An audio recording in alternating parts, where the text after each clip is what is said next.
Assalamualaikum warahmatullahi wabarakatuh.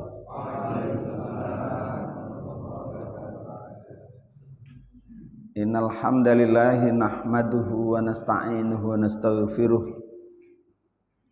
wa na'udzu billahi min syururi anfusina wa min sayyiati a'malina. May yahdihillahu fala mudhillalah wa may yudlil fala hadiyalah. Asyhadu an la ilaha illallah wahdahu la syarikalah wa asyhadu anna Muhammadan abduhu wa rasuluhu la nabiyya ba'dah. Allahumma shalli wa sallim ala nabiyyina Muhammadin wa ala alihi wa ashabihi ajma'in, amma ba'du. Ya ayyuhalladzina amanu taqullaha haqqa tuqatih wa la tamutunna illa wa antum muslimun. Bapak-bapak, ibu-ibu, saudara sekalian yang mudah-mudahan selalu mendapatkan rahmat dan bimbingan dari Allah Subhanahu wa taala. Supaya nanti menunduknya ndak semakin dalam. Jadi maka sebetulnya kajian ba'da subuh itu ndak usah panjang-panjang ya. Benar ya?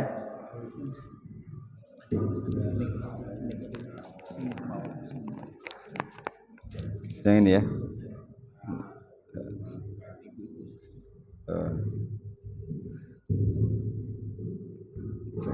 Nah,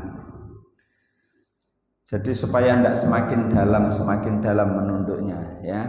Nah, Bapak sekalian, kita bersyukur kepada Allah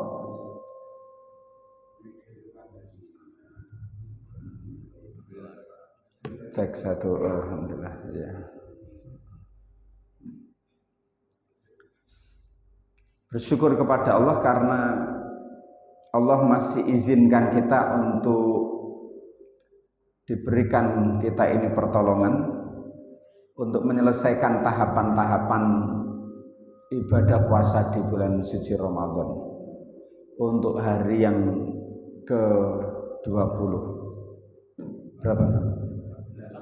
14, bukan 20 ya. Kok kepengin segera hari raya. Bapak sekalian, ada penyakit jiwa yang hampir diderita oleh hampir semua manusia. Saya tidak tahu, mudah-mudahan di sini tidak ada. Apa itu? Yaitu rasa takut. Hampir semua itu punya, Pak, rasa takut. Siapa saja bisa jadi termasuk kita, level apapun, mau status sosialnya paling rendah dalam tanda kutip, itu juga punya rasa takut. Tengah-tengah juga punya rasa takut. Bahkan yang level statusnya paling tinggi, itu rasa takutnya biasanya paling besar, Pak.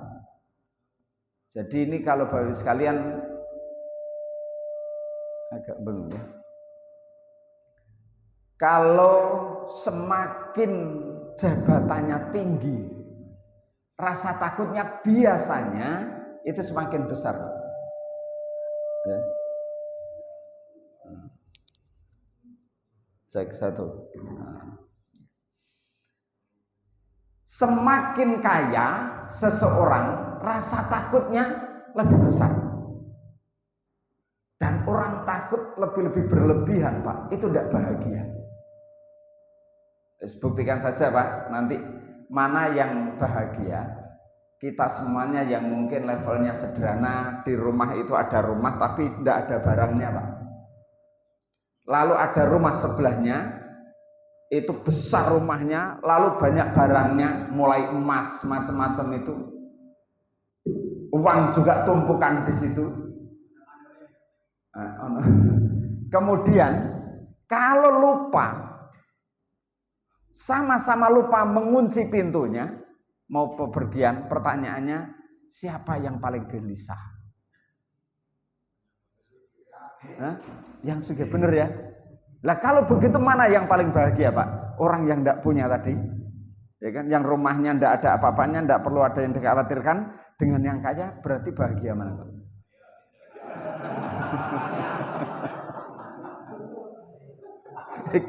Iki tandane suwe kepengin sugih.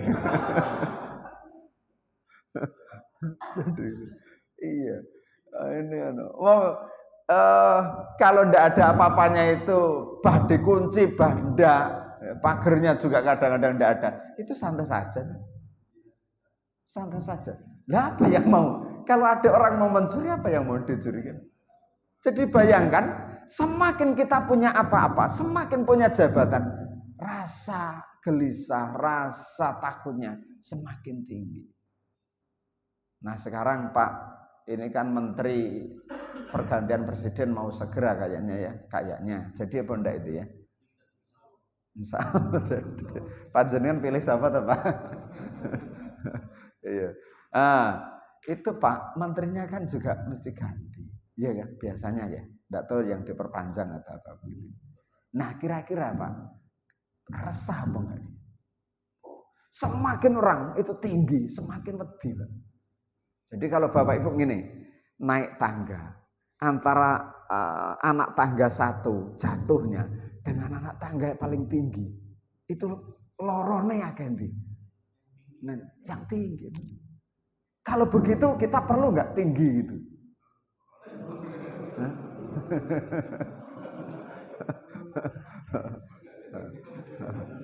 Perlu, nek iso gak mudun-mudun. Ya, itu siklus hidup manusia mesti akan dialami. Tapi bagaimana caranya nanti itu?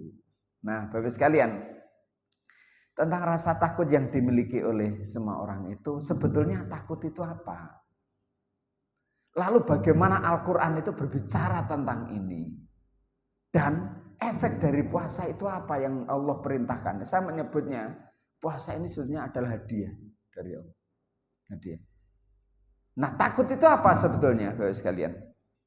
Nah, tapi sebelum itu, di dalam Al-Quran itu takut, Pak, itu disebutkan sebanyak kurang lebih 181 kali di dalam Al-Quran dengan bentuk variasinya. Siapa pernah menghitung, saya beri hadiah. Nah, karena untuk menghitungnya wedi. Lah jenenge apa takut dibahas di dalam Al-Quran, ya, apa ngitung itu wis wedi. Ya, takut gitu ya. Nah, 181 itu dalam paling tidak ada 3 bentuk nanti. Yang pertama adalah bentuknya al-khauf. Ya, yang maknanya itu adalah takut yang disebutkan kurang lebih di dalam Al-Quran sebanyak 121 kali dari 181. Kemudian ada pula yang disebutkan dalam bentuk rohaba. Rohaba itu artinya adalah rasa takut yang disebutkan sebanyak kurang lebih 12 kali. Dan kemudian khosyah dalam bentuk yang lain artinya juga takut, itu disebutkan kurang lebih sebanyak 48 kali. Itu jadi takut ya. Apa bedanya al-khauf, rohaba dan khosyah? Lah, rata-rata kita ini masuk kategori yang mana? Gitu ya.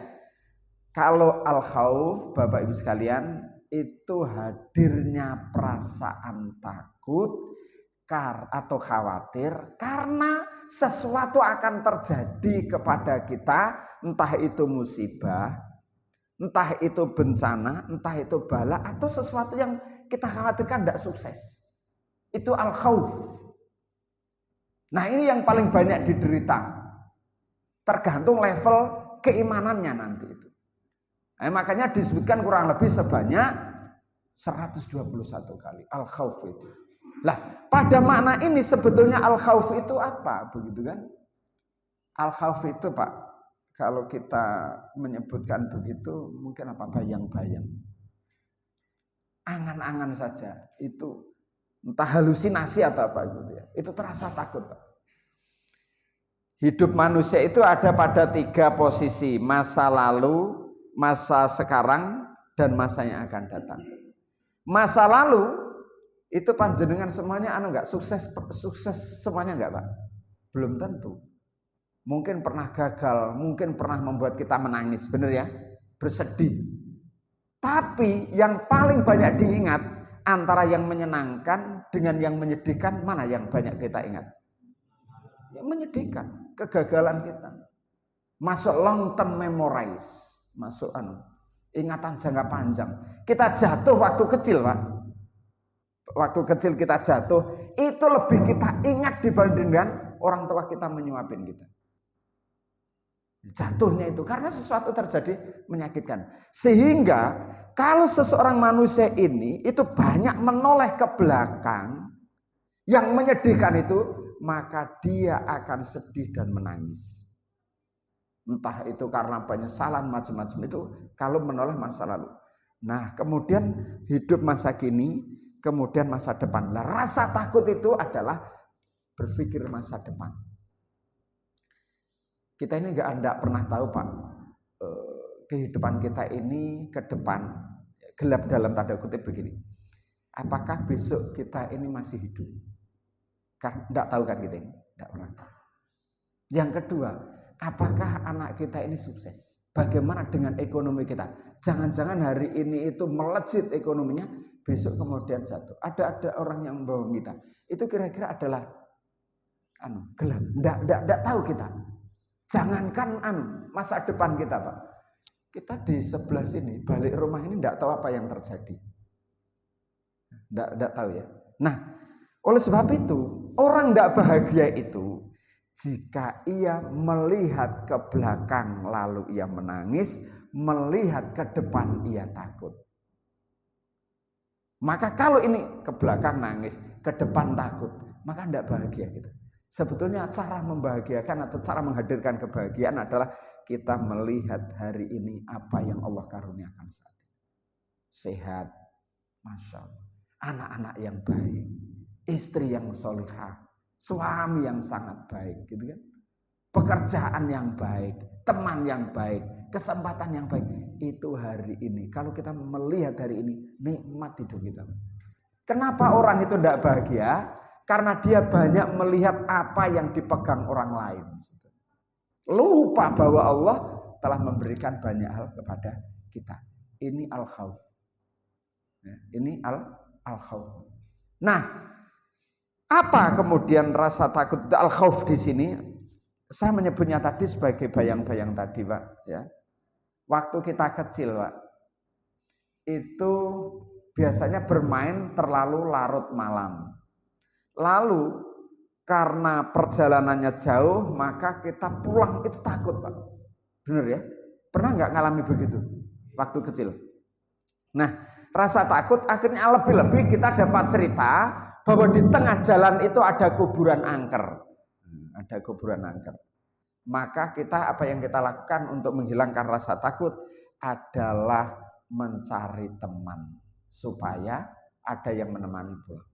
Ayo Mas, tolong temani saya dong. Udah, aku wedi. Loh, kita kan sudah berdua. Akhirnya sudah dapatlah satu teman. Maka dari yang takut menjadi setengah berani. Kita baru dua, tambah lagi. Cari teman. Baru dari 3 ini mulai berangkat, Pak. Loh, ini kan sebetulnya hanya halusinasi saja dengan adanya teman, akhirnya kita tidak takut. Padahal juga tidak ada apa-apa gitu kan. Berangkatlah kita. Pak, pertanyaannya, andai kata waktu kita kecil itu lalu kemudian betul-betul di tengah jalan ada serigala yang ingin menerkam kita. Pertanyaannya, 2 orang teman yang membuat kita berani tadi mau yang katanya penuh berani tadi, kira-kira apa mau nolong awake dhewe saat serigala itu mau menerkam? Melayu dewe-dewe apa nolong awake dhewe? Melayu dewe-dewe. Akhirnya sendirian saja. Lah kenapa orang itu takut gitu ya? Kenapa orang takut itu? Karena ia merasa sendiri. Merasa sendiri itu takut. Coba sekarang Pak, kita hadirkan Allah di dalam hidup itu. Maka ketika menghadirkan Allah, berani Pak gitu. Ada temannya. Menghadapi masa depan yang gelap mungkin ya, maka karena bersama Allah tidak wedi, tidak takut. Masya Allah. Mau pensiun ya kan, Biasanya mau pensiun itu gelisah nggak Pak? Ini ada nggak yang mau pensiun Pak? Atau yang pernah pensiun ngalami? Hah? Kata esek nom-nom katanya durung pensiun kabeh. Iya. Jadi itu perasaan. Kenapa kok hadir perasaan itu? Ya takut nanti tidak punya jabatan. Lebih-lebih kemudian punya jabatan tinggi yang punya pengaruh, yang dudingan ngene wong-wong pada tunduk kabeh. Ya kan? Masya Allah. Komandan. Ucapan kita ini Pak sebagai entah itu kepala lembaga ataupun ketua organisasi, ya perusahaan itu kan diturut semua Pak. Ambilkan kopi ya. Ambil Pak. Kadang-kadang sadurunge njalu wis disiapno kok. Itu kalau kemudian terus begitu kan nyaman Pak. Nyaman sekali Pak. Apa yang diucapkan itu dilakukan. Loh Ustaz Munar kok tahu? Lah saya ini kepala sekolah ini kan lama Pak. Jadi menjadi Fir'aun ini rada suwe Pak. Menjadi Fir'aun. Jadi kepala sekolah mulai 2012. Ya tapi alhamdulillah karena yang kita pegang adalah ini Muhammadiyah dan niatnya juga kita luruskan sejak awal ya lima saja. Jadi tidak sebagai atasan, sebagai teman saja untuk bekerja. Jadi begitu, enak Pak. Jadi kalau begitu. Nah, kalau mau pensiun juga begitu Pak. Itu ada rasa takut. Ini bagi yang kita sebagai yang muda ya Pak ya. Bagi yang sudah melewati itu, nanti bagaimana caranya itu ada. Ya. Bagi yang sudah melewati itu nikmat-nikmat saja pada akhirnya. Walaupun awal-awal itu mesti muncul gelisah. Wong yang biasanya di kantor diturut, lalu kemudian neng omah terus diseneni terus, ya kan? Diseneni terus disentai gitu. Nah begitulah Pak. Nah ini Pak, jadi perasaan takut. Lah kenapa kok takut itu? Sekali lagi karena orang merasa sendiri. Tapi kalau bersama Allah menghadapi masa depan, ada Allah. Gitu kan? Anaknya nanti begini-begini, ada Allah. Ada temannya. Ada temannya. Tapi maukah Allah itu menemani kita sementara kita jauh dari Allah? Itu kan persoalannya. Jangan-jangan kita ini ya takutnya memang karena merasa tidak bersama Allah. Lah kenapa kok tidak bersama Allah? Karena kita tidak pernah dekat kepada Allah. Tapi kalau kita mendekat kepada Allah, Allah pun malah justru lari untuk kita, menemani kita, menolong kita. Kita mau buka usaha nih. Membuka usaha, nanti ekonomi kita bagaimana? Kalau bersama Allah nikmat, maka tidak berpikir ketika bersama Allah itu ini kok ono uyah, misalnya di toko awake dhewe kok ono uyah, daganganku ya Allah seumure kok akeh garam ya, sopo sing anu, kok semakin sepi, semakin sepi, semakin sepi. Kira-kira pikiran awake dhewe apa Pak ning? Sudah gelisah, jangan-jangan ini ada persaingan macam-macam. Bagi orang mukmin santai saja, apa? Gitu kan? Kenapa? Karena semua rizki itu Allah telah tetapkan. Tidak ada yang tertukar. Wis padha mbek ngene lho Pak. Ibu-ibu misalnya ditanya, "Bu, ini kedengaran ya?" Dengar nggih, Bu? Dengar nggih, Bu? Oh, Ibu dengar berbicara tapi saya yang dari mungkin karena dalam ya. Nah, sekarang menurut bapak-bapak di dunia ini yang paling cantik itu siapa Pak? Nah, sampean yo ragu Pak jawab. Apa jawab istrine lho yo ragu. Untung riben nih kasbro ketok. Iya kan? Siapa Pak yang paling cantik Pak? Istri ya, bener ya. Nah, Bu ini istrinya suami jenengan setia banget ini ya. Jadi istrinya, Pak, sekarang ini istri Bapak, ya kan? Kemudian di sini ada Bu Aromi Baksit, istrinya Wakil Gubernur Jawa Timur, atau siapa ya, Desi Ratnasari lah. Istrinya Bapak dengan Desi Ratnasari. Pertanyaannya Pak, cantik mana? Tetap istri ya.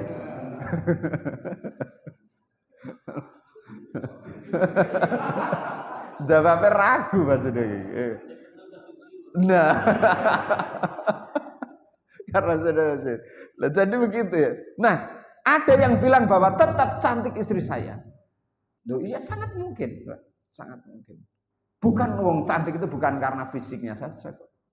Karena kebaikan hatinya bisa saja. Nah, tapi secara normal, secara fisik sekarang ini ada istri bapak, kemudian ini ada mbak apa ibu ya? Ibu Desi Ratnasari. Ada yang bilang masih cantik istri saya. Itulah sebabnya rizki bapak adalah istrinya. Mungkin ada yang menjawab produk ragu, maka ono sing jawab istri saya Ustaz alon-alon mau pada latine iki ngomong Bu Desi sing lebih cantik ya, misalnya ada. Maka kalau tidak menjadi rizki bapak, walaupun ibu bapak ini kemudian bilang bahwa Bu Desi Ratnasari lebih cantik dan bapak jatuh cinta, kalau bukan menjadi rizki bapak, tidak akan pernah sampai kepada bapak. Karena masing-masing rizki telah Allah tetapkan. Di Ngagel itu Pak, ada orang penjual terang bulan. Itu berjajar setiap hari jualan itu. Setiap hari jualan. Dan yang dijual mohon maaf sama Pak. Kenapa kok setiap hari? Harusnya kan kalau sama yang dijual, itu kan nanti bisa mengurangi. Tidak Pak. Karena Allah itu telah masakan si A itu Allah lengketkan dengan lidah si B, si C, si D. Masakan si E akan Allah tempel rasa enaknya itu pada si F, G, H. Masakan si Z akan Allah tempel pada si ini. Masing-masing berbeda. Makanya antara masakan satu dengan yang lain, walaupun bumbunya sama, beda. Menurut sampean enak nggak ini? Menurut saya biasa. Masih enakan di sana. Padahal ketika ini ayo coba kita pindah ke sana. Menurut panjenengan enak nggak ini? Masih enakan di sana. Loh itu loh Pak. Karena masing-masing telah ditetapkan. Nah oleh sebab itu, untuk apa kemudian kita kemudian menjadi iri kepada orang lain? Maka sebetulnya tidak perlu iri. Dan rizki Allah itu sangat banyak kepada kita. Sangat banyak. Saiki wis rada goyang-goyang iki ngajine sampai jam berapa? Nah, Pak, di surat Ibrahim itu tentang rizki itu yang diberikan oleh Allah sangat banyak itu ya. Di surat Ibrahim ayat 34 itu wa in ta'uddu nikmatallahi la tuhsuha. Jika kalian menghitung nikmat Allah tentu tidak akan mampu untuk menghitungnya. Di dalam buku judulnya adalah Manajemen Waktu Para Ulama. Itu rizki itu Pak, nikmat itu dibagi setidaknya menjadi dua. Pokok nikmat, pokok rizki, dan cabang nikmat atau cabang rizki. Pak, saya tanya, jenengan setiap bulan menerima gaji setiap bulan ada ya? Itu menurut panjenengan masuk pokok atau cabang? Pokok nggih. Sebab kalau ndak ada itu kan ndak bisa hidup, bener ya? Maka masuk pokok. Bener ya? Sekarang Pak, gaji panjenengan akan ditambah menjadi dari berapa sekarang? UMR ya. UMR kalau Sidoarjo itu 4 juta. 4,4 ya, 4.400.000 ya kan? Bapak lalu dinaikkan menjadi 1 miliar setiap bulan. Mau Pak? Tapi kondisinya tidak sehat. Hah? Bahaya kan? Jadi 1 bulan gajinya lalu kondisi fisik tidak sehat. Atau kita akan pilih sehat walaupun tidak bergaji. Pilih di Pak. Bener toh, katanya kok ragu gitu. Karena mau sehat kan berarti ya? Sehat Pak. Jadi mana pertanyaannya, mana yang sekarang pokok? Sehat. Yang pokok itu adalah sehat. Kalau kemudian kondisinya sehat, lalu Allah karuniakan 1 bulan 200.000, sebetulnya sehatnya pokok 200.000 ini cabang bonus saja. Apa yang ingin kita tuju? Sebetulnya andai kata Allah memberikan sehat saja itu sudah alhamdulillah, sudah kita syukur. Nah, jadi ini sama dengan Bu, kalau suami pulang kerja, ya kan? Lalu kok kemudian hanya bawa uang 200.000 saulan, iso panjenengan. Iso ngamuk. Masya Allah. Nah, tapi kalau kita berpikir bahwasanya standar nikmat itu adalah sehat, itu yang pokok, itu yang, maka kita akan tetap bisa bersyukur bahwa 200.000, maka akan bilang istri kita, alhamdulillah, terima kasih Pak. Insya Allah nanti akan kita coba cukup-cukupkan. Mohon izin, nanti kalau masih kurang, saya akan sampaikan kepada Bapak. Senang Pak. Istri yang paling mengembirakan bagi suami itu saat pulang kerja, saat kemudian sehari-hari ada ucapan terima kasih dari istrinya. Terima kasih. Masya Allah. Itu bahagia. Makanya orang yang banyak terima kasih itu tandanya sederhana Pak. Nanti uripe tambah lemu, tambah lemu, tambah lemu. Itu mesti banyak ucapan terima kasih. Tapi sebaliknya kok cuman 200.000, suami tambah lemu, istrinya kok tambah kurus. Nah ini persoalan. Ya mungkin cuman 200.000 itu. Nah, yang paling menggembirakan bagi istri Pak, itu jika salah satunya adalah istri sedang masak, istri sedang mencuci ya piring, ya. Lalu kita datangi istri itu, kita sampaikan terima kasih telah membantu kegiatan hari. Senang Pak, bahagia. Lebih-lebih terima kasih mambek wene duit 1 miliar mau. Seneng banget tuh. Ya Allah, panjenengan mbok diapakno enek wis wene sakmono iku. Ya kan? Kita durung pengalaman kan jenengan. Masya Allah. Nah ini jadi standarnya sebetulnya sehat, diberikan sehat alhamdulillah. Adapun kalau lebih sehat plus 200.000 mah itu bonus. Sehat plus 4.400.000 bonus Pak. 4.400.000. Sehat tapi 1 miliar Pak. Masya Allah alhamdulillah. Bonusnya, tapi andai kata Allah mengambil yang angka-angka ini tapi diberikan sehat, kita ini sudah alhamdulillah. Makanya Pak di dalam membahas tentang atau menafsirkan surat Ibrahim ayat 34 ini, itu kan di tafsir Ibnu Katsir itu ada, itu yang 10 jilid itu Pak ya, yang terjemah. Itu ada penjelasan nanti di akhirat manusia ini akan diberikan 3 catatan atau 3 dewan, 3 catatan. Catatan yang pertama itu adalah amal soleh, catatan yang kedua ini adalah dosa, dan catatan ketiga ini adalah seluruh nikmat yang diberikan oleh Allah selama manusia hidup dalam rahim maupun sampai wafat itu. Lalu Allah itu berfirman dalam tafsir ini, walaupun hadis ini lemah Pak, sebut lemah, dimasukkan di tafsir Ibnu Katsir ini menurut saya sebuah kelebihan juga. Walaupun di situ dijelaskan lemah untuk memotivasi kita. Jadi dimasukkan, tetap dimasukkan, tapi dijelaskan ini adalah lemah, tapi kemudian itu untuk memotivasi kita. Nah, nanti di dalam tafsir itu Allah akan berfirman, Allah berfirman kepada nikmat yang paling kecil, wahai nikmat, kata Allah, ambillah hargamu dari amal solehnya. Serut amal lewat diri. Mulai dari taraweh, poso, ya kan, maca Al-Quran, iktikaf, 5 waktu dan lain sebagainya.